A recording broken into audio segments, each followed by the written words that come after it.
Welcome to Free Flow, the Caribbean's best and biggest podcast. Let's get it. I normally start off with an icebreaker, as you said. Okay. We're recording already, by the way. Oh. I normally start off with an icebreaker. The icebreaker that I have is dream dinner guess. Okay, so what you're going to do is tell me three people that you would have dinner with, that you would love to have dinner with, and why, alive or dead.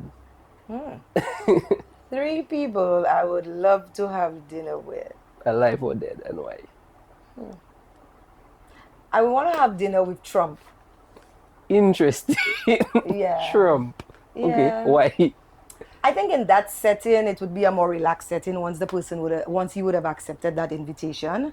So I think it's something that he would have been open to. And once there, I think getting through our appetizers and main course and selections on the menu, I can find ways to gauge his process, his thought process. And I think if we really, really get to dessert, which I doubt, Really? Why? I doubt we'll get to dessert because, I mean, just Trump. When you hear Trump and everything that comes with Trump, I think it's going to be a nerve-wracking situation to even sit at a table with him.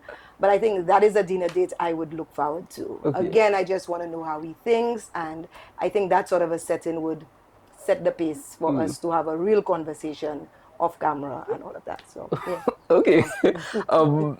The last guest said Epstein. I don't know if you're familiar with Epstein. Epstein would have been one of his persons. He's like a really rich fella, and And he went to prison. Yeah, the girls, the young people. Okay, yeah. yes, I know. yes, I was very surprised. Okay, so you have two more Epstein. people. Two more people. Yeah. Um, If you can think of two more, give me one more. I would want to go to dinner with. So just because we're on record, maybe I would want to go to dinner with Adam. Yeah. You know the last guest said Adam too. Oh my God. And I was telling him he's the first person to say Adam. I would want to go on dinner with Adam. Why Adam? I mean, I'm Yvonne. Some people call me Eve or Evie. And so I think I would have made a different choice, having been tempted with an apple. The fact that they were in a garden, I think there were just so many other things that I could have choose from. And I don't know that I would have caused a snake to lure me in. Number one, I'm afraid of snakes. And so I would have probably jumped on Adam's back and there would have been no need for me to have ate that apple. So it would be interesting to know what Adam was doing at the time because I think he left her unattended. He should have been there to protect her and it was just the two of them. I could not imagine why there would have been anything else that would have taken Adam's eye off Eve and caused her to make and place us in this predicament. You don't think you saying that with your wisdom brain right now? I think I At the am. age you are now, I think with all I your am, wisdom. and with all of your reading and knowledge and perspectives shared, you obviously place yourself in that situation with your wisdom now and not then. And so again, that is why I would want to meet with Adam on this date to get a better understanding of what were they doing. Was it that he went to the bathroom? Was it that he went looking for fish or their dinner? Why did he leave unattended and what caused it to get to that scenario? I really want to understand what happened also because it just seems like a very strange situation. Where was Adam for true? Where was Adam? Yeah. And that is why I would want to meet Adam so we could probably, and if any way we could, take a quantum leap and go back and see if we can address this. And maybe again, we wouldn't be in this predicament we're in right now. That's true. Yeah. That's true. Okay. Let's get right into it. Yvonne Edwin. Yvonne Edwin. What made you want to start Toastmasters and public speaking in general? And what kept you to the point where you're now a distinguished Toastmaster, motivational speaker and all that? What made you start that? So first of all, it was really an interest. There was this email that came out through public service indicating there was a demonstration meeting. And at the time, I knew nothing about Toastmasters except to be invited to this demonstration. From the onset, not that first meeting exactly, but from the onset and going back and understanding the program, it just lured my interest. Number one, I heard people speaking. I was not always this bold and able to speak like this. And so that sparked my interest and it caused me to want to becoming a Toastmaster and understanding the program fully. What kept you? So that's what kept me. Once you're in Toastmasters, you could never get enough from Toastmasters. The paths, the tutorial material that you provided, the various levels in Toastmasters keep you wanting more. And every speech you write, every story you tell, you realize that you have so much more to say. As children, we are often told to keep quiet and, sit in the corner, don't get yourself involved in certain conversations. And I think from that standpoint, we're very limited in expressing ourselves. And people sometimes don't even zoom in on that one fact. If you keep telling a child to keep quiet, if you keep telling a child to behave and not express themselves, they grow up bottled and allowed not allow people to walk over them, not allowed to speak up, not allowed to air their concerns or just their opinion. And I think Toastmasters gives you that platform. And so this is what has kept me. I do have a Inspire to Empower platform as well. And one of the things that I advocate for, one of the things that interests me is speaking for the underrepresented youth and women. And so my platform, I utilize that platform to bring across messages that maybe I cannot do in a speech. And so I have this platform and it's all geared towards empowerment, and empowerment requires you to speak up. Empowerment requires you to pass on information, knowledge, and impact people in whatever way possible.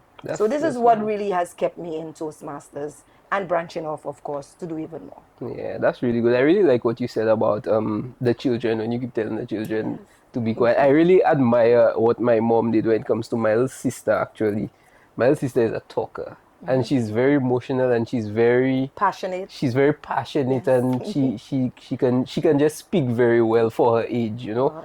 And I'm so happy. I mean, all that comes with its own set of problems. It does, definitely does. When they start to talk, they want to stop talking and they think they can just tell you anything. But I really admire that, because you kind of feel comfort in the fact that they will tell you what's going on, and they will be, you could trust in the fact that if something is happening at school, if something is happening wherever, they will be able to tell you. Express it. And that is important. And so in Toastmasters, what it helps you to do is to craft those ideas, those opinions, those statements. It gives you the kind of the forward thinking notion that you don't always have to speak in every circumstance. You need to know how to say certain things. So how to say, there's actually an objective or speech within the various levels in Toastmasters that helps you to craft it. How to say it, what to say, the use of gestures, so how people would use their hands and not allow their message to speak for them. You have things like body language. Again, we sometimes don't pay attention to our facial expressions. So you might be saying one thing, but your facial expression is expressing something else. And so all of what I have said is where Toastmasters helps you with your communication, and you build your competencies in all of those areas. And as you practice, as you deliver speeches, as you write speeches, you get to harness these gestures and skills to becoming a better communicator. You said that there were different levels in the Toastmasters. So let's talk about that. What are the levels? So in Toastmasters, it is an international organization. It's non-profit. And you would find a Toastmasters anywhere across the globe. In some countries, you have 2-3 clubs. In St. Lucia, we have 4 of them. It teaches the same approach, the same methods, despite the club or the country you would go to.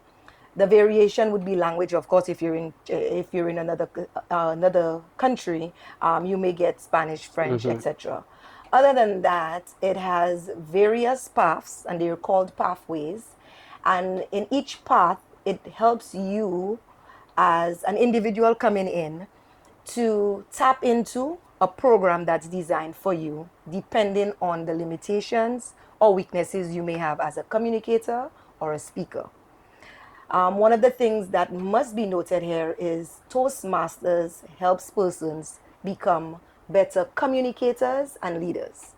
And so the pathways are designed to help you with your communication and leadership skills. There are 9 pathways, and I could use 2 examples. So one pathway, there's visionary communication, there's strategic leadership, mastering presentations. And so somebody who is able to write and off camera they can speak, but when they're on stage and in front of a camera, they tend to shy away and give up their material for somebody else to articulate it.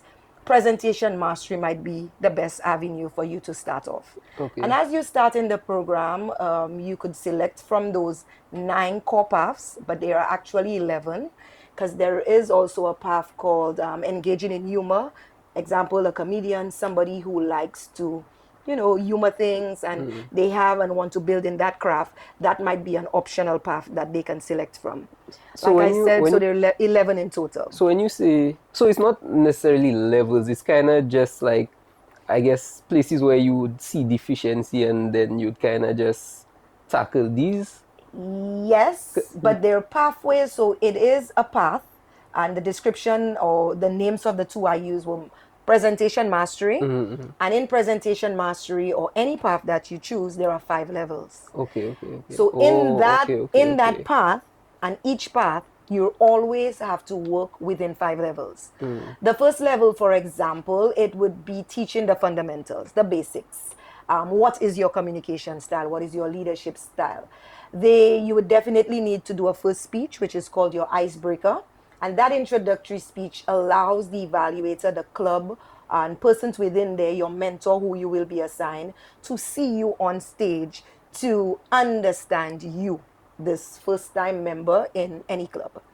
It gives you that opportunity to identify the things that you have strengths already in and the weaknesses you may have. And your mentor, along with guidance from the team, would help you in selecting your path. By then, you may have selected your path and already working actively by doing your first icebreaker, but you would move through the levels, and it would teach you, of course, more advanced things as you move up the various levels. Okay. All paths, the 9, have 5 levels. Okay. Yeah. That's really cool. Yes. What's the most common mistake that people make when trying to communicate, from your experience? Oh, there's so many, so I don't know. Let me see if I could pull it. The most common mistake is people tend to cause their thoughts to race and not be able to craft it in a way so their message is impactful enough or their message is not carried across. So you may have a situation or a story to tell, and you may decide to just start the story from all angles. The listener, on the other hand, would not understand, and so you would have a varying range of questions.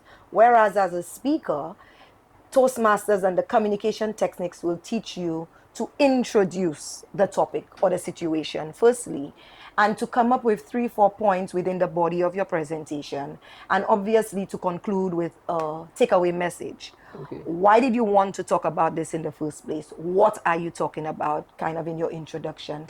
And what are the 2-3 points that you want to bring across is what will be encapsulated in the body of your presentation. Now, note I would have said introduction, body, conclusion. That could be for a 1-minute pitch. It can be for a 2-minute presentation, and it could span from a 5 to a 20-minute presentation. The format is the same, and this is what, under the communication component, you would be taught. Okay. A lot of people, I find a lot of people find that they're bad at communicating. I actually don't think I've met many people that are in like regular positions, that not even managerial positions. I find people, they still think that they're bad at communicating. Why do you think, where do you think the real struggle is? Like, why do people actually think they're bad at communicating? The real struggle with communication is that people believe it is a 2-way street, and it actually is not. It's Really? a 3-way street. Oh, okay. But you say one. No, it's a 3-way street. So you have the person who is communicating and the person who is receiving the communication. What happens in between that is the understanding of that communication. And this is where we tend to lose people. So I might be saying something, whether it's with emotions or none.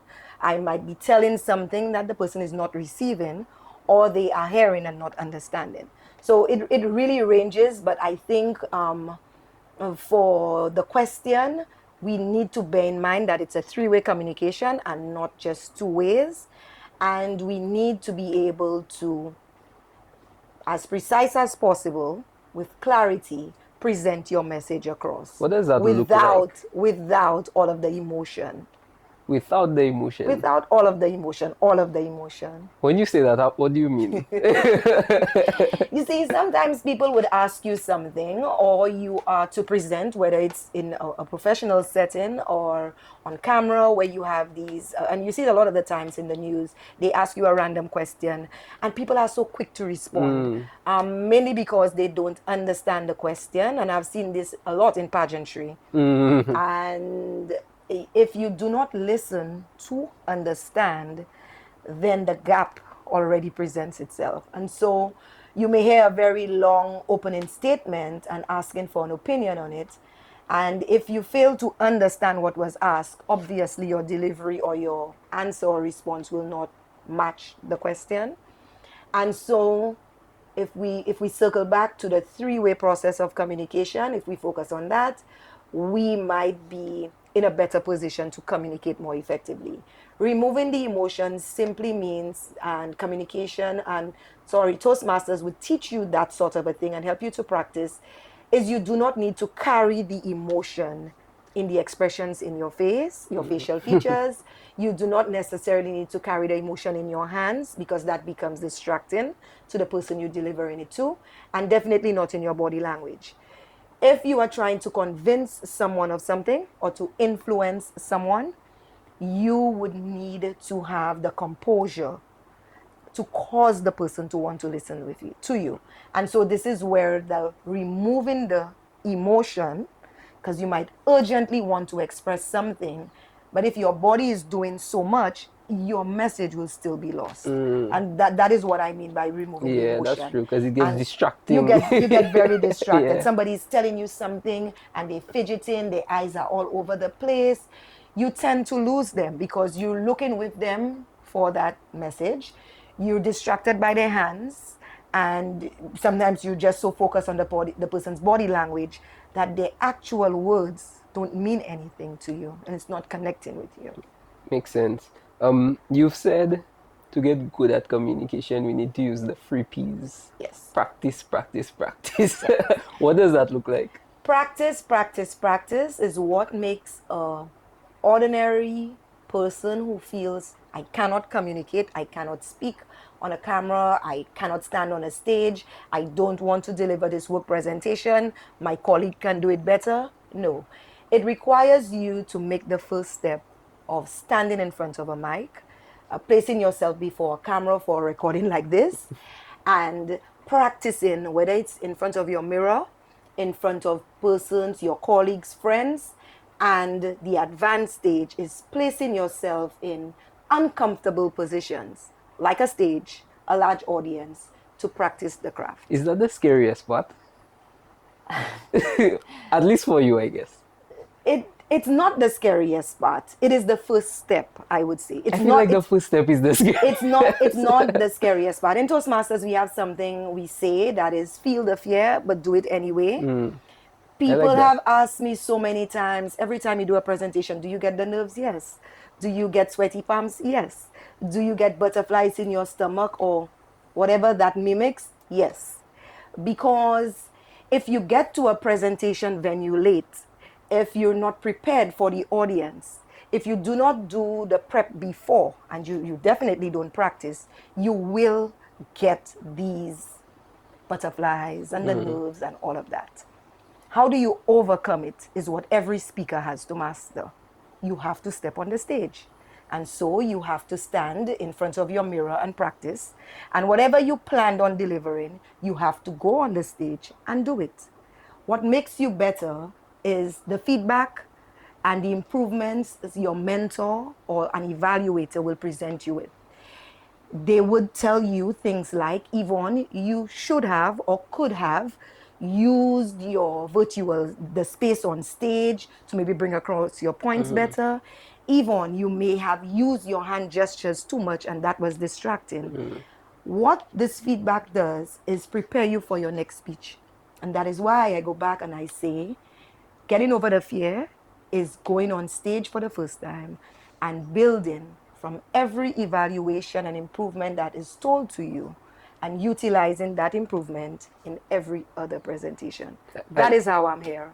And that is how I became a distinguished Toastmaster. I believe I feel that because I feel like every time I get that anxiety and that kind of thing, it's because of the lack of knowledge of the or the lack of preparation, that kind of thing. So I always feel that way. I feel like when I'm more prepared, I am still nervous and anxious sometimes, but it's very much more controlled. And there goes exactly what I said. You will. Once your body is in an unusual place, you're asked to come to do an interview. And I'm told I will be speaking to a group of toddlers. You come prepared for toddlers. But when you get there, the school decides, no, I'm not only going to do kindergarten, I'm doing the entire school. That will throw any speaker off. If you get there ahead, you're told this ahead, you can alter or adjust your presentation to suit the bigger audience or prepare your body for it. But the last minute changes, you not getting the presentation on your laptop, your notes falling out and you're unaware, you get into a location and realizing there's no projector, there's just so many things that can happen ahead of a presentation, and that's why being on time is important. That is why being prepared for any circumstance as a speaker is important. I've gotten to work presentations and there's no projector. I forgot the cord. Somebody may have thought somebody was bringing the projector or thought there was a TV screen, and there was none. And you have to do this presentation because you're already there. And so you have to use what you have. And sometimes it's your notes, and sometimes it's no notes because you came with slides that would have guided you. That is insane. And so, as a speaker, as you go through these, the breaking moments is what gets you to this position of becoming a better speaker. Why is there no one size fits all for communication? For communication. Yeah, there's no one size fits all for everyone. You could just get a one size fit dress, and whether you slim and you a little thicker, it would fit because it's caused to flow. In Toastmasters and enhancing your speaking techniques, there is no one size fit all because people vary, and your experiences, your background, your level of knowledge on a topic can cause you it can either make you or break you. So because persons are different and persons' skill sets are different, also your voice, your projection, how you're able to articulate without a mic or a mic, all of that can make and break you as a speaker. And so you need to have a wide background in terms of basic topics, be familiar with the news, know what's current. All of these are just important aspects because you never know as a speaker where you will find yourself. Do you choose like what you speak about, or do they give it to you? Yes.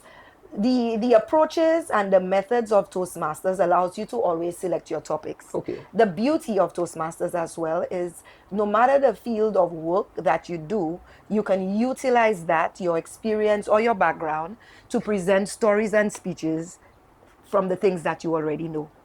It does not mandate or make it mandatory that you speak on time, you speak on the weather, you must speak on this. No. The focus areas or the objectives of every speech is to enhance, like I said, your body language, your vocal variety. It tests you in different speaking platforms with the things you need to communicate best with. Vocal variety sounds like a very nice word. What's vocal variety? The vocal variety really allows you as a speaker to use variations in your voice, in your pitch, in your tone, in your speed to bring across your message. If you start Toastmasters, and for most persons doing their icebreaker, they might be in a monotone. So this, basic voice projected and just trying to get through the first 4 to 6 minutes because that's the time requirement for an icebreaker. However, as you develop and start speaking for longer periods, like a 10, 20-minute presentation, you cannot do monotone. Yeah. And so you would At all. need to be able at varying points to increase your speed, animate certain parts of your presentation. You would need to project or elevate your voice for certain things. And you would need to know how to balance between a softer tone, calmer approach, facial expressions, and a combination of these things to better articulate your presentation or speech. I really love that. I really love that for you because it's so true. A lot of people do speak very monotone, and I don't know if you know. There's this communication expert. He's very famous right now. His name is Vin Yang. He's a Filipino looking kind of Okay, fella, but he's okay. on YouTube, and he speaks like that. He says that your voice is your instrument. Yes. So you need to play it like You an need instrument. to do So you need exactly to that. speed up, slow down, pause. You need to, and a lot of if you go to the opera, or I don't know what they call these shows where the people, you have the conductor and they play music. I can't remember what you call it. But The conductor, yeah, yes. but when you go to these shows, they would guide you and then they yeah. would give you the tone and up and Yeah. whatever. So But when you sit down listening to these shows, the most important or the most powerful part of these things is not when the music is loud, is the pause Yes. or the silence. Yes. That's the most powerful part of it. So basically what he's saying is that you need to know how to use your instrument. And that is such an important point that you're making. And if you orchestrate your presentation to suit that exact example, you can develop and become a more eloquent and well-articulated speaker. Yeah. Yes. It's using what you have, the best you know, to get those points across. Yes. Yeah. So we've been speaking about communication on, I guess, a fairly small scale. So on a larger scale, let's say we speak into huge groups of people. What's the most important thing to keep in mind when talking to a large group of people? You must be true to yourself, and of course you need to be able to push yourself to the next level. So every speech, you need to have a focus area or objective of where you want to be. You don't want to remain at your first level presentation or the delivery you did at your first level. So I think that is always the first thing, and so it causes you to push yourself to becoming even better. Important enough, large audiences can be intimidating, and the pointers for that would be you have several pairs of eyes looking at you, and that can be distracting for a novice speaker. The trick or method or best approach is to find the 3 points in the room that allows your eyes, so your eye contact is important, so you get 3 points, the left, the center, the right. You look for persons in the audience that seem to be appeasing to what you're saying. They become very encouraging. They become your encourager in the audience. You would want to avoid persons who seem to have facial expressions that does not encourage you Just as a straight face. speaker. Right. So these straight-faced persons could throw you off. A smiley-faced person is probably who you'd want to target. And why you're doing this is to maintain eye contact with your audience. No audience wants to be sitting for 20, 30-minute presentation and you reading from a script.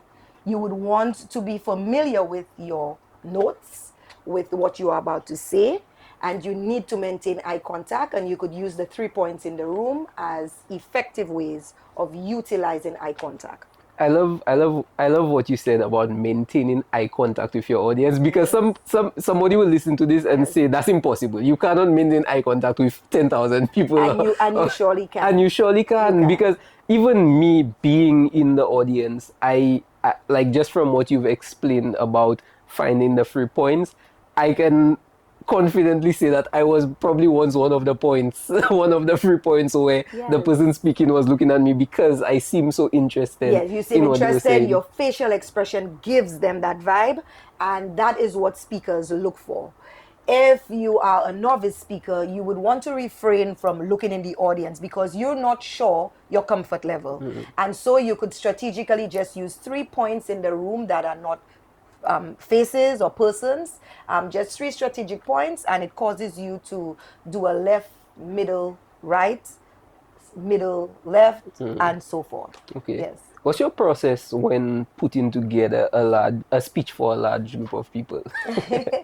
My thought process is always to if I am presenting to a large audience, it definitely means that it's either a professional setting where you imparting knowledge, or you presenting or training persons, and so you want the moment to be light because you want persons to take in whatever you're either saying or teaching or whatever you're facilitating, and so you always have to find points in whatever you're doing or saying, whether it be serious or professional, as we say, to find humor, some points of humor in there.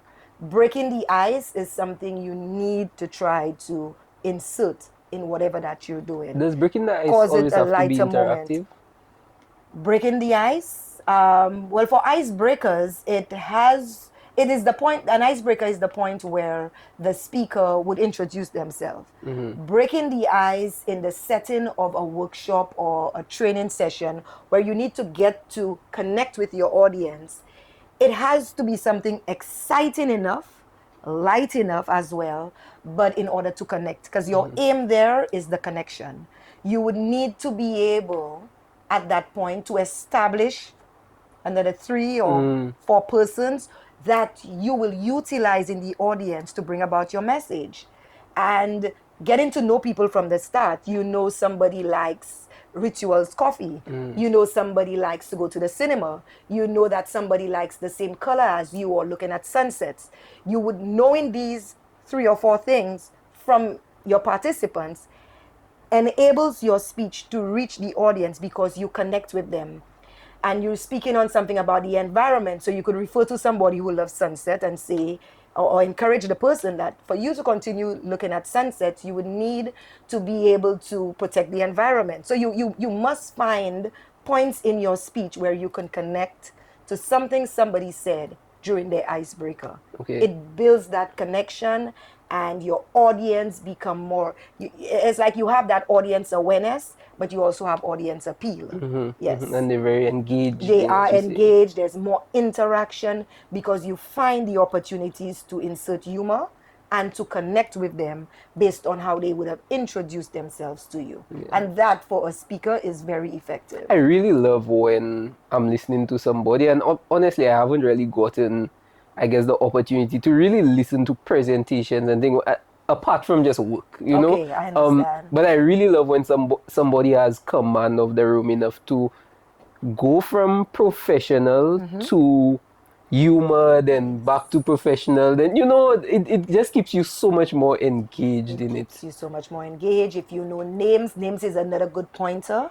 If you know the names, you could have 3 to 5 persons, you know their name. I mean, don't abuse the person by always calling on them for a question. It's not the intention. The intention is to make the connection, utilizing their name or things you know about them to incorporate it in whatever you're presenting, making the moment light and dropping that professional standing there firm as if you're a teacher or an instructor to being more a facilitator of imparting the knowledge or whatever it is that you're doing or presenting. Yes. Okay, let's get back to your process though. I think we kind of segued a bit. Okay. Okay, so your process. You have this speech, you have this presentation to do. How do you prepare for it? Before we even get to the actual speech, how do you prepare for it? What goes to your mind? I guess do you do research, or like what goes into the process? It depends. Most of my speeches come from an idea, something I say, something I read. It would spark an idea. So I always have a sparked idea somewhere in my phone log in my notes of an idea I came across, and I'm like, hey, I could build a speech from that. So I always have a slate of ideas. And it really depends on the presentation. For presentations that are 20 to 30 minutes would require a level of research because you would need to include in there statistics and sources of where did you get this information to support whatever it is you're speaking on, and it would require some evidence gathering. And so it depends on the presentation or the speech you're presenting. And like I said, it can be any topic, but for me, most of my topics come from ideas. You would understand by now, because I'm a distinguished Toastmaster, I would have gone through various 5 levels. And so I would have presented a lot of speeches. And I use my ideas, my sparked ideas, as my momentum to move forward. And I always have an idea.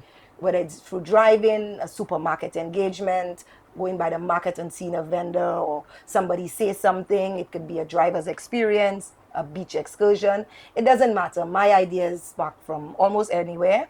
It can be from a dream as well, or something a thought I woke up to. I'm inspired by songs, and so whether it's the title or somewhere within the lyrics, I hear something, I utilize all of those to develop and write my speeches.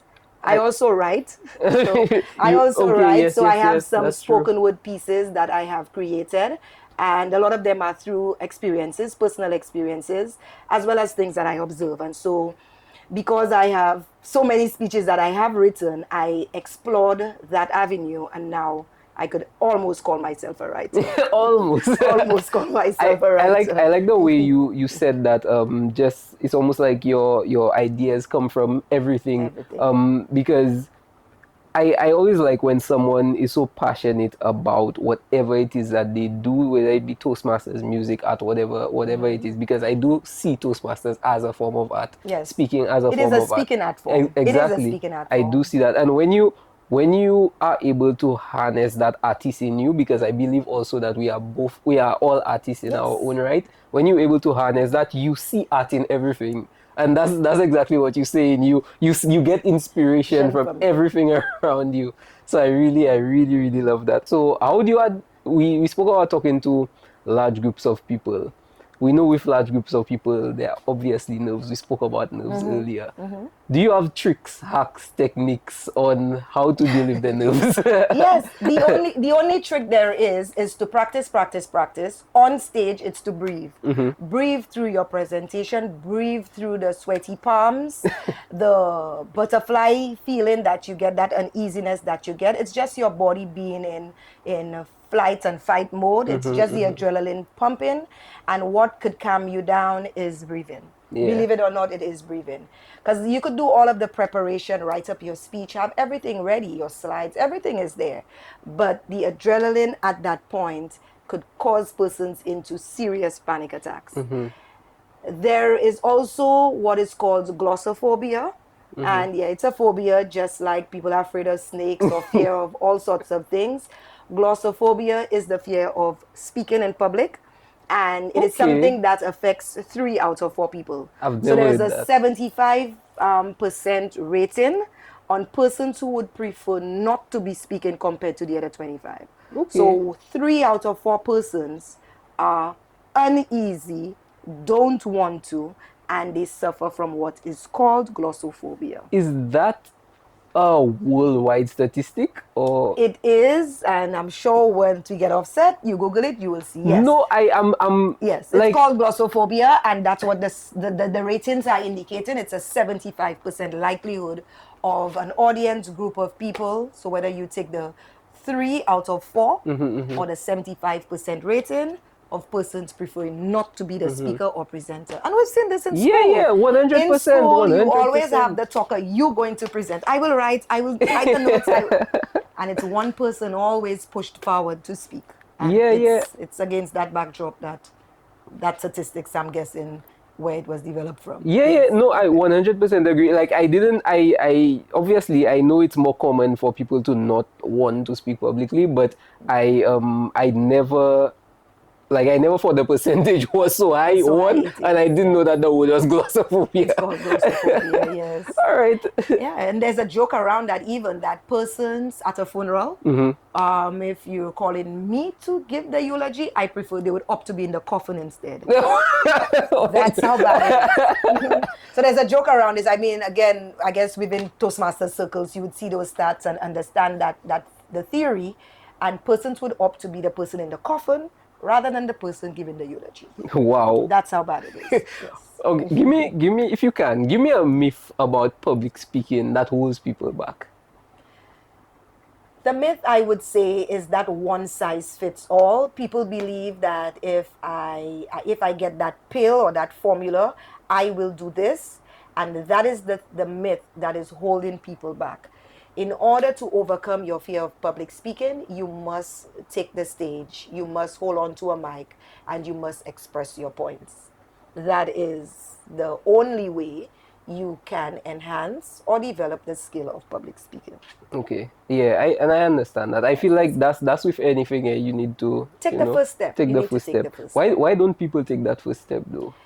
I think the intimidation really stems from the lights, the camera, and that they believe that action, nah, it won't be me to stand there.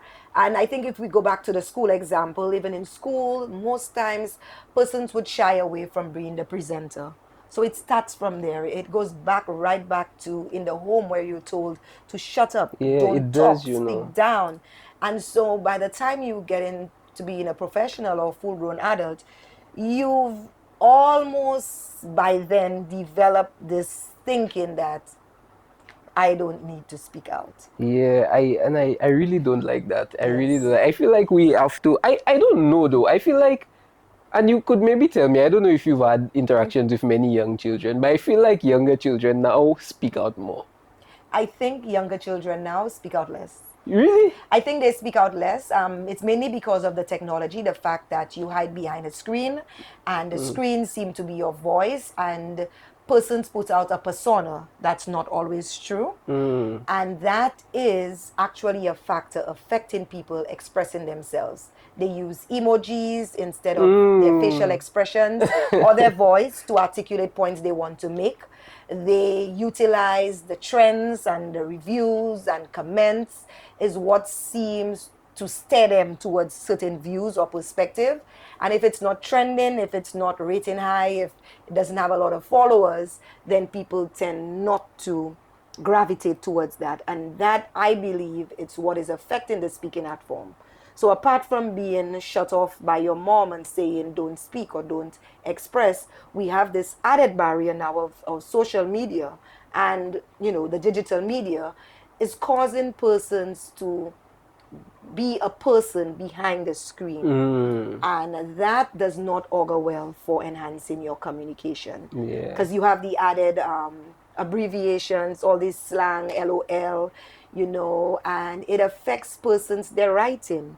You are not fully able to express yourself, whether it's through speaking, through writing, or the actual presentation. Yeah. And you make the emojis and those little abbreviations speak for you. And I feel like even the introduction of AI also, like, it kind of stunting your critical thinking and being able to just do things on your own. Even for me, Yes. personally, like certain things that, like, 2 years ago, that I would have to sit down, focus, and do, I will not do it now You won't do because it now because you I can. don't have to. I You don't need have to. And once I understand and I totally appreciate the digital media, the digital world, I totally appreciate it because, of course, it helps you to do things quicker, Yeah. within shorter times, and I get that. Whereas you would have to sit and write a letter or a speech, for example, for days. You need to bring your thoughts together. You have the opportunity to have an idea, those that spark in me most times, and you can develop an outline and ask AI to help you. Then you get more time to practice. Yeah. Because what do you want to do? You want to enhance your communication skill, not take all the time to write. But you are presenting AI with a draft, with an outline, and I find there's nothing wrong with it. So whether you're doing this for work or in your recreational time, using AI to develop a skill, I do not see this as a setback or barrier. The issue is, as I've explained, people are behind the scenes and not allowed to express themselves. Yeah. That is the challenge I think will become a factor, say, within the next decade. Yeah, I even think Totally less AI. time. Yes. So we've spoken about just challenges when it comes to doing your presentations. You have things that go wrong. You forgot something, or there's a change of plans just before you start your presentation. How do you deal with that as a professional speaker? How do you deal with these things? So there are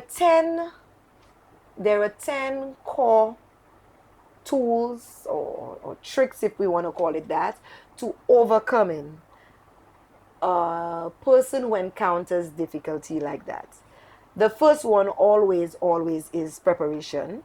In there would have the practice. And the 10th one tells you to visualize yourself achieving or completing that speech or presentation. So you literally have to see you smiling and saying, thank you, Mr. Master of Ceremonies. So see yourself in that glorious moment of completing that speech. That's the 10th thing. In between that comes, so apart from practice, preparing, it's breathing, it is knowing your material. So these are the things that will help you to overcome the thing that your body is doing, because the willingness is there. If you were not willing to present a speech, you would not have written it out. And so that willingness is there. This is just you fighting against your body and its natural way of applying itself in an unusual setting, which is the stage, the camera, the lights. You just need to breathe and get over. Know your material and get over it. And like I said, if you visualize yourself succeeding and closing off that speech with thank you, ladies and gentlemen, that in itself gives you the momentum to want to complete it. Yeah, I love that. That's I love that. what it is. Yes.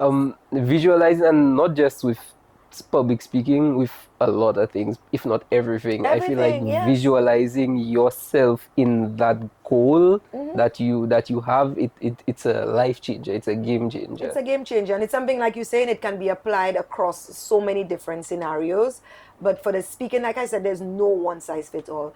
I have been approached and have done several speech preparation, whether it's for the junior parliament, so helping young persons to present and write out their presentations, and just a means of enhancing their communication and presentation in that forum. I've done several pageants, and the preparation for anyone, it's always challenging, and it's expressed by most that they don't want to have to do the speaking. But when you see them in the videos, and when everybody puts on their makeup and they're on stage, and they sit back and look at themselves, they realize that they can do it. Yeah. And that in itself is an accomplishment. So you have to see yourself completing and achieving this. And until you can actually have that visualization, you're not ready. I find the You're human not mind ready. is so beautiful when it Yep. comes to that, It's so powerful. Yes. Because how you could tell me you have absolutely no idea how you're going to get from point A to point B. You just sit down and think, okay, this is where I want to be. All right, you don't know what's going to happen in between. Yeah. in between, and you just make it happen once you visualize yourself, and you have the willingness, and you just willing to do whatever it takes to get to that next that point. point. Yeah, Yes. yeah. Yeah, so we're giving you all a formula right now That is the formula. just to be able to accomplish You anything. need to set out a plan. Whatever plan that you set out or goal, you need to have a purpose. Along that purpose or that planning, you need to have certain objectives that you would want to meet. I want to do one speech. I want to be able to speak in public. I want to do one TV interview or one camera clip. If you want to become an influencer, whether it's on TikTok or across the social media circles, you need to be able to communicate. Whether you're planning on getting a job and you have to go to an interview, as an influencer, you would need to speak with a panel of persons at some point. On YouTube, you would need to present and articulate your thoughts or whatever it is that you are a YouTuber. You would need to be presenting something. And there lies what? Communication. Yes. Let's talk about your worst experience when it comes to public speaking. Let's talk about your worst experience. I think along the lines of worst experiences is getting to a presentation late. Getting to a presentation late throws you off no matter the amount of preparation you've put in. Right now, getting to a presentation late, I find I challenge myself by getting there late and still delivering as if I got there early. Wow. So what has happened, and this obviously is not a one-off situation, and I can say this. When I get to a presentation late, I already in my mind envision that I am going to succeed because I am there, and I start to present even though the slides are not running. Wow. So I would do the icebreaker. I connect. I joke about, oh boy, I knew I would have gotten the traffic, and yet I failed to plan. And then you use that as you propel from that.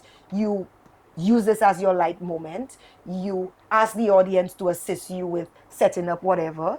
Let's say you have an exercise or something to do. You can cause your audience and do the interaction at that point. So instead of, if you have a 1 hour slot, instead of wasting the time and grumbling and you sweating and trying to connect, you utilize that time to do other things, to start your activity, to run question and answer segment. You get to know your audience whilst you set up, so you're utilizing the time. And I've done this, because circumstances, it's not just about you getting there late, but there are various things that can happen. I got to a presentation where there was no cord to connect, so everything else was there. Yeah. You utilize the time, and whatever you have, you make it work. So, but what about, I want you to give me a story. You want me to give you a story of what your worst presentation was, your worst speech or whatever it was. Oh, okay. So in Toastmasters, we have what is called table topics. Okay. So table topics is where you would get a random question and you have to speak for 2 minutes. It's 1 to 2 minutes is the requirement. You're given a question and you have to, impromptu, without presentation, without preparation, present. And I went totally off what the question asked. And you realize this, of course, after. That's what they ask. And yes. So when they ask you a question, I can't remember the question now, but so I you know basically answered the wrong question. Yes, so it's like they asked me if Santa Claus visits, what would be the first thing you tell Santa? Let's say it was that question. That was not the question. I just can't remember the exact question for this. And the question really was, what was St. Lucia Jazz Festival? So it was something totally off. My response was totally off topic. Yeah. And I felt I was answering. I just went on rumbling. I utilized the 2 minutes time because as a Toastmaster, you're required to use the time. And so I just went on and on. People probably saying you mad, like what's all that? So yes. So after, I'm like, that was the question. How did you feel though? Of course, you feel everything inside of you and you want the floor to open. Yes. So I've had Was that online or? No, it would have been an in-person. Okay. And what this has done is, I think we tend to take experiences and downplay them, but no, I think experience really is what elevates you and makes you better. So all of these and some of the examples I've given, it's the experience of my Toastmaster journey that has caused me to be able to overcome these, and I don't even see these as challenges anymore. It's like, I did that, I know better. Yeah. What you must do is always listen. You must listen, not just to hear, but to understand. So, yeah. What about your best one, though?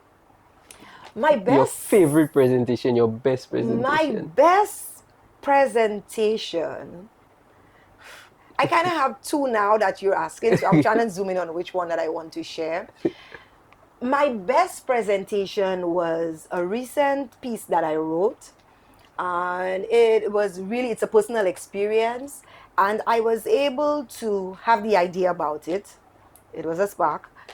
And as I wrote, I realized how good I am with putting words together and no pun intended kind of metaphors and, drawing on points and bringing things together. And every time I read it or I hear the first recording of it, it makes me feel so good to know that. And I every time I hear it, I'm like, Yvonne, you wrote this? So that for me is one of them. And speech contests. So every year I would participate in speech contests for my club. And then again, you go up to various levels. So there's the club, area, division, district, and you could actually end up on the world stage. So last year, I moved from not just winning at my club or area level, I went up to the district level, which was level 4. So I was so proud of myself. Congratulations. Every time I listened to that speech, it is like, yeah, you wrote this. And with these two stories that I've shared, it has just enabled me to accredit everything along my writing, speaking, and my ability to articulate to Toastmasters, because it is through that journey that I became this good. And sometimes we don't like to blow our trumpets. No. When I listen to my writing, when I listen to the recordings, I am proud of the fact that I am able to articulate my thoughts in that way. I believe in giving credit where credit is due. Yeah. Okay, So, I mean, there's a difference between arrogance and yeah, confidence, exactly, and I believe that exactly. you're confident, Yes. and yeah, you're good at what you do, right? As a matter of Yeah. fact, you're professional at what you do. Yes, I identify as the motivational speaker. All right. And I say this with no uncertainty that how people will take this. No, I am a motivational speaker. And whether it's through my small circle of friends, whether it's for presentations I do professionally at work, the reviews at the end has caused me and given me the momentum to convince myself that I am. And so I speak from that platform, that I have persons who have been, who walking on the street, they're like, I like how you speak. And the conversation always circles around, how did you get there? How has this journey been? And I channel them to where I founded this ability, which is Toastmasters. Nice. From your worst experience to your best experience, what were I guess, the things that made the biggest difference from the worst to the best? What were the things that you changed or you worked on? So from the worst, it was listening. And I use some of these examples even when I do pageantry. The young ladies who are preparing for these pageants, they don't have a lot of time. So it's not a lengthy period of a year or 2 years. How much time do they have? In some cases, it's a month ahead or 3 months ahead. Wow, okay. It varies. Again, some of the community pageants, so they would call you maybe closer to the time, and so it doesn't give you a lot of time. But I'm always truly inspired to share the stories that if you don't listen to that question on stage, the recording is going to give you a response that you will not be proud of. And I always use from YouTube pageants where persons would have not listened to a question and just like me respond totally off script. And I encourage the girls by telling them, if you listen to understand, you're better able. And there is always I cannot answer this question at this time, or my thought process does not allow me to give you a response. But isn't that bad? No, I'm saying there might be times you would need to say that.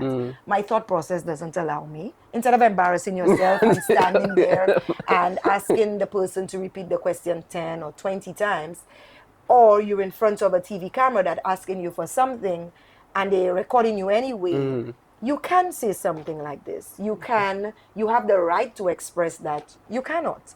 And in a professional way, you can.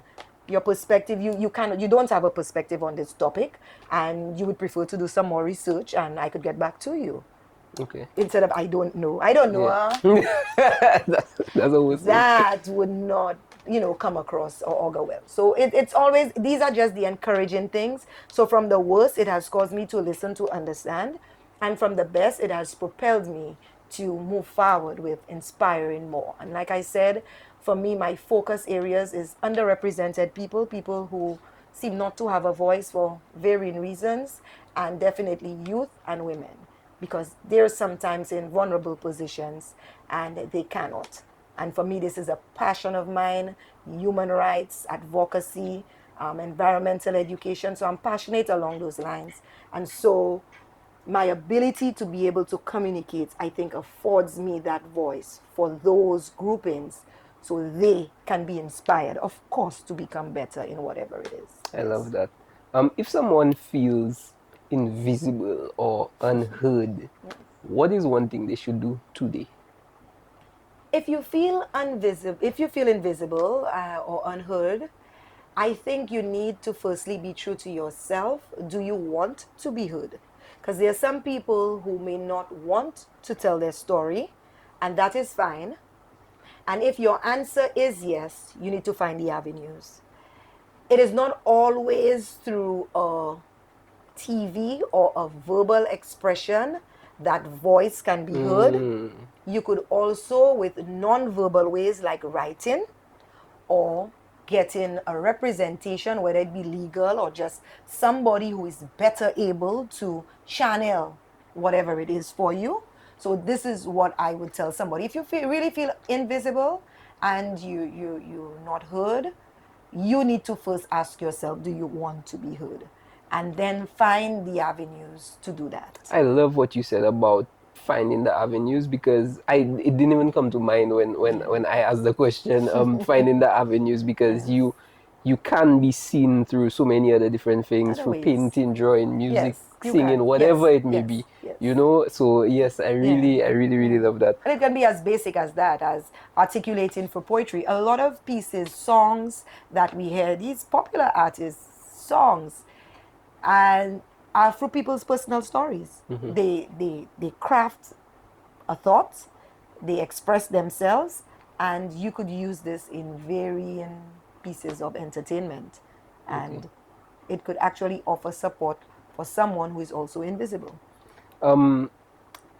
If I want to become a more confident communicator, what is one habit I can start today? One habit you can start today is definitely knowing you want to do this. And so that habit would have to be practice. Commitment and practice. So if you say, for example, you just feel you want to do this, you've heard Toastmasters so much in this interview and you want to do this, visit a meeting. That is taking one step forward. And then you will determine if you want to do it, and then you will get the opportunity to practice and enhance your communication. Okay. I don't know how prepared you are, all right? And I know Let's see. you said that you do spoken word, all right? Right. Would you be able to give us a sample? Would you be able to give us a sample? I don't know how prepared you are, honestly. I can. Okay. It don't have to be anything too crazy. Okay, so maybe we could go with my contest speech. I could probably do that one. And it's called How Are You? Or the title is How Are You? I am here but empty, hungry for success. I am confused, mentally drained, heavy with hurt, wounded by worry, confused, running from chaos, burdened by life. Why ask if I'm okay if you're not prepared for the truth? Why ask when you always seem to walk away from the echoing silence of I'm okay? Despite the loneliness in my voice, you believed I'm okay looked like me? What about it? Is it the makeup that hides my sorrow, or my colorful persona that blinds your stare? Maybe ask again. This time, stop, listen, turn around, and look deeper at me. No, she's not okay. The brutal honesty about life is no one cares enough to listen. We live in a heartless society masked by people too selfish to be bothered, too cruel to take notice, and routinely up in your business like Google. Growing up, I was dealt a bad hand of cards. No queen, no king, just jokers, jacks, and an ace of spade in a little black girl's hand. Wow. So I have one question for you. Yes. Are you okay? I am okay. I'm You are- actually wonderful. Okay. And so, yes, I'm okay. I love that. I think people, and this stems from a place where We often pass people in the streets and we ask, hey, you okay? And you already crossed the It's shallow, road. yes, You it's have very gone, shallow. not even waiting to hear. You anticipate you will hear, yes, I'm okay, I'm fine. We have this, it's like a pre response you've already formulated in your mind that you're just asking this. Yeah. But the point of this presentation was always to find out from people, and to the message in this is to, if you're going to ask, you need to stop and listen. Yeah. Because a lot of people may appear to be walking, beautiful, and they live perfect lives according to what we see on social media or in person. And these people are not okay. I And love so that. it stemmed from that. I Yeah. love that. I love that. And it's Yes. something that it crosses my mind very often too, because I do the same thing, but I'm also willing to listen. Yes. So, I would say, yeah, you're right there, and Yeah. I kind of just go on with Yeah. my life, but sometimes I could see that somebody is not Something is really, not yeah, going something is right. not right. Even in the way that you respond sometimes, and you say, Yes. yeah, I'm okay, and you're like, that I'm okay didn't sound like Sound you okay. okay. Yeah. But then we do not even care Yeah. to further ask. Not everyone is going to spill out and place themselves in a vulnerable position to replay that scenario that they're walking with. So people are not going to, hey, you okay? My yes and I'm fine can signal also that I don't want to talk about it. But sitting in your thoughts, you could give that person a call later.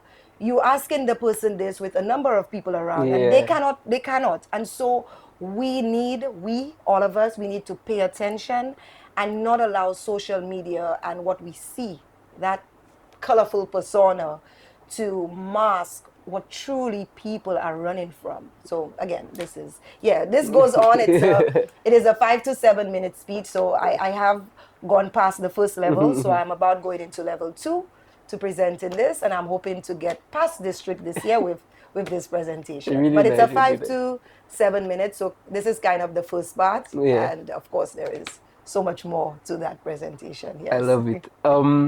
We have a question that we ask every guest on the show. It's a universal question.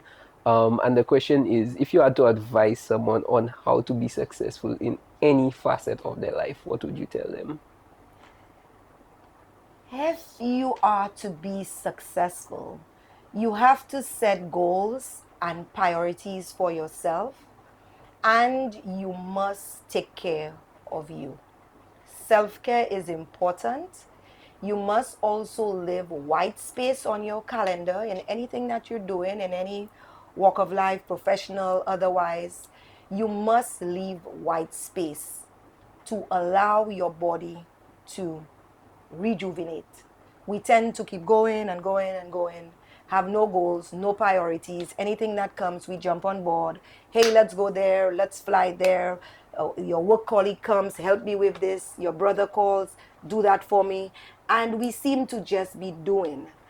And once your body starts to adjust to that, you believe you're successful. So you keep going, only to find out that you're only depleting you. And so that is where I say self-care is important, leaving white space and ensuring that you have a goal or a plan, something written, whether it's on your phone, on a piece of paper, or on your laptop, but something to say, this is what I'm doing in the next 3 months, 6 months, 1 year, and in the next 5 or 10 years, I want to achieve this. It can be that simple of a plan, because again, I do, I'm a trade unionist as well. And on the realms of, you need to ensure that the 24 hours you always given, because it's only 24, we're not given nothing more than that, which is 86,400 seconds of every day, you need to make it count. So the 24 hours, 86,400 seconds, we're given that every day. Some of us, we don't get to utilize the 86,400 seconds because we do not set the priorities, we do not set goals, and we always believe tomorrow is going to be there and I could leave this for next week or whenever. It is a requirement that you have 8 hours of rest, 8 hours of work and 8 hours of recreation.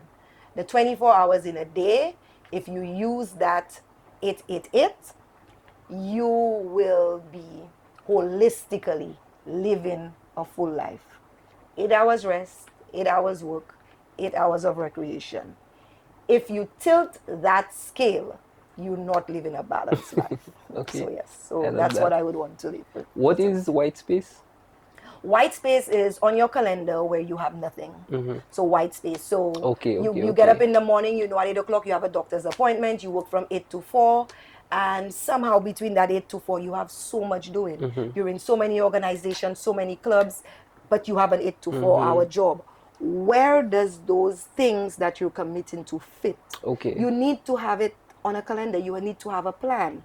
Because other than that, within your 8 hours of work, you're doing a lot, which is supposed to be your 8 hours of work time. Your 8 hours of recreation, whatever you're recreating or doing or committing, has to bring some sort of, you must have some passion for it. It must be something you enjoy doing. Why sign up for clubs and commit to, being on some committee or things of that nature, and you don't have the time? Just draining. You're really just draining yourself. And so this is why the white space on your calendar on Sunday from 4 to 8 p.m. I'm doing nothing. From 7 a.m. to 11 I'm going to church, and from 12 to 2 family time. From 4 to 6 I'll be reading, Netflix and chill, whatever it is. But you must have nothing in certain slots. And when you see that and you balance it against the 888, you will, trust me, be living a full holistic life. Yeah, Okay, that okay. balance is important. Thank you very much. We have on the last segment at the end of every show, we do have a game. Okay. Okay. So we have a very simple game. The game is called Rapid Fire Would You Rather. Okay, so basically what it is, I give you some quick questions, would Okay. you rather questions, and you try to answer as quick as possible with the options I give you. Okay. All right? Let's see. Are you ready? Sounds like table topics. Let's see. All right, so would you rather speak to 1,000 people in a room or one person who really needs the message?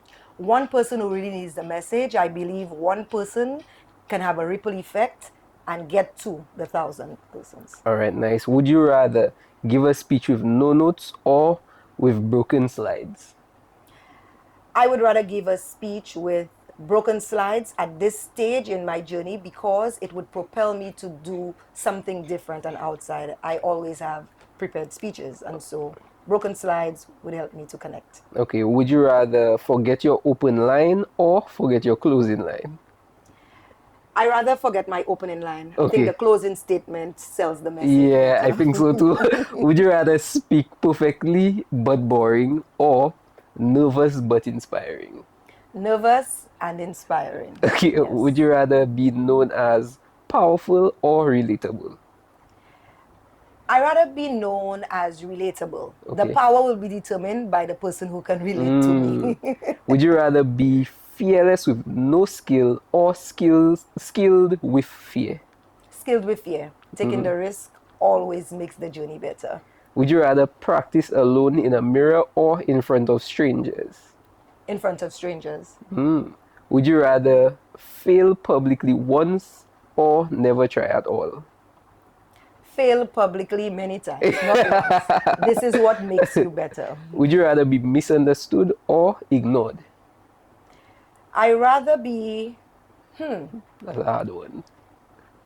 I think for this, it would be ignored Ignored? than misunderstood. Clarity is important, and ignored is really a perspective because you may think you're ignored, but the message would have been given. So I think ignored. Okay. Would you rather inspire youth or empower women?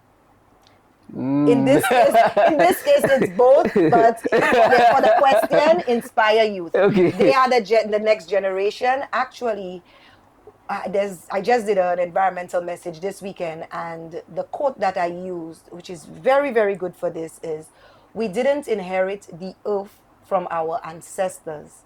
we borrowed it from our children. And so I think inspiring the youth is more important, because the youth would elevate to becoming women of society, and they can in turn have that impact. That's very true. Yeah. Would you rather save one person's confidence or one person's future? One person's future.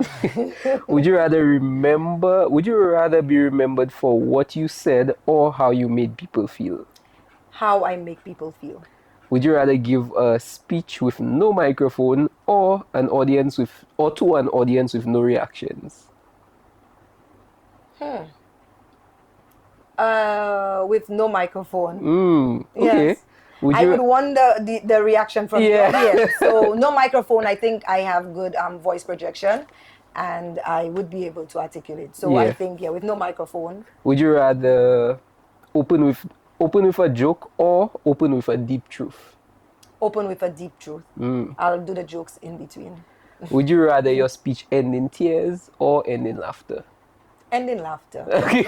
End in laughter. All right, and that was it. Okay. Thank you so much for being here. No problem. I really, it was really, my pleasure. really enjoyed this. I know at least one person that is going to really enjoy this conversation. I think it was a very powerful conversation and a very needed conversation. Yes. You know, a lot of people, I feel, will watch that. I really want to get it out there as much as I can, because I think a lot of people need this. They need this conversation, and they need the empowerment to at least know where to go if they want to get to your level, or just get to the level where they can communicate confidently. Yes. Yeah, their comfort I think people level. need to get to their comfort, and like I said, Toastmasters, it helps to enhance your communication and leadership skills. Yeah. Leadership is another aspect where we have sort of a lack of leaders, and so if you enhance your communication and you're leading, you get a two-pronged approach. And if you come to Toastmasters, it's a one-stop shop to help you enhance your leadership and become competent communicators. All right, guys, we will wrap it up here. Yvonne Edwin.